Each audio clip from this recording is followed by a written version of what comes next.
Perceived as a way of survival, one man became the complete opposite. Raised in a powerful household and conditioned to hate Jews, a Nazi is born. Many people have an interest in medical science, but not enough to take innocent people and perform lethal experiments on them. Apathy is greatly portrayed during the acts of one doctor. He is considered the most wanted Nazi for his malpractice. This is Joseph Mengele.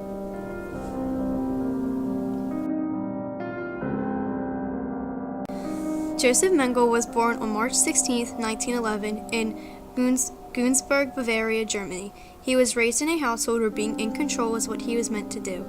Being a German made his hate for Jews come naturally. Mengele earned his Ph.D. in physical anthropology. He joined the Nazi Party in 1937. Mengele married Irene Schobin. He was drafted into the German army and was the medical expert of Race and Settlement Main Office. In spring 1943, he started at Auschwitz and became chief camp physician. Later that year, Mengele was also responsible for Birkenau's gypsy camp. He was the highest-ranking physician in Auschwitz and was responsible for all medical matters within the camps. In the camps, Mengele became known as the Angel of Death. The survivors of the Holocaust recall Mengele as a gentle, affable man who befriended the children and gave them chocolates. When new prisoners would come into camp, Joseph would be given a selection to choose who he wanted to tend to the gas chambers or to be guinea pigs for experiments. After he picked his subjects, he would use multiple ways to perform vicious and cruel experiments, like performing surgeries without any anesthesia, blood transfusions, removal of body parts, sex changes, or he injected them with lethal germs and drugs. It was said that the children were not scared of him because he used candy to comfort them.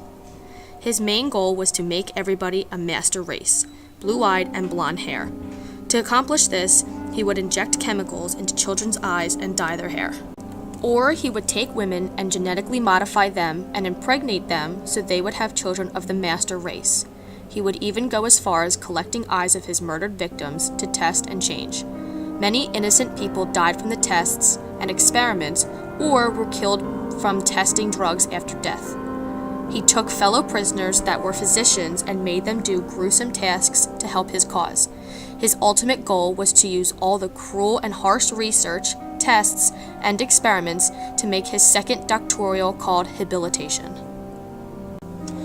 Mengele's fascination with twins was extensive. His eyes lit up whenever he spotted a pair of twins come into the prison. People saw Mengele's lab as an escape from the gas chambers, but they were sadly mistaken. Mengele split up the twins, made them undress, and took identical measurements. One twin was used as a control, while the other was used as a guinea pig. He injected one twin with fatal diseases and infections to research the effects they had on humans.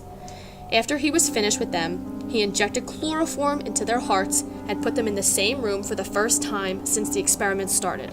While the twins watched each other die, Mengele was sharpening his tools to later dissect their bodies and compare results. This was the horrible fatality for 3,000 twins.